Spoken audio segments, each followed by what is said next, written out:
Hi, my name's Dave Krishock, and doggone it, I love gluten. For the pizza dough that we're making today, it all starts with one thing, and that's going to be accurate scaling.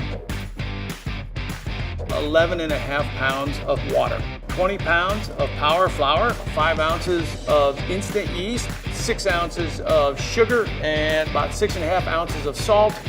Now you might say, where's the oil? We're not using the oil right away. We're going to do a little preliminary mixing.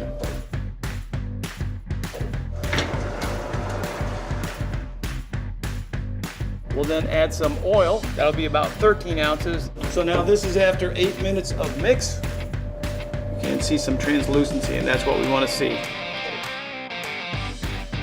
It's time to process this dough, so we want to put a little flour on the table. Put the dough on the table, try and get it to a uniform thickness, and then cut it into strips. For a 12-inch pizza, we probably want 350, 375 grams, somewhere in that range. People oftentimes will stand at the bench trying to count how many pieces, but doggone it, why don't you lay them out in some kind of orderly fashion? Makes it a lot easier. So at this point, we want to work pretty quickly. We need to round each of these dough balls and refrigerate them overnight.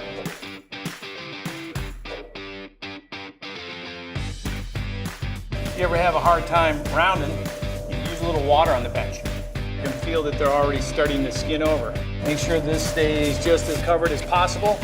High protein, high gluten flours like our flour are great because that dough is going to be balled up and retarded overnight. So we need that extra strength to help it carry it through the fermentation.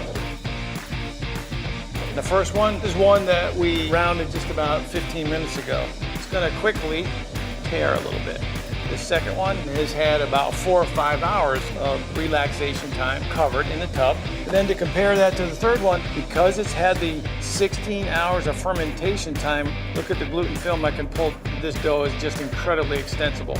And this is just going to give you a really nice volume on your crust. Our flour is great.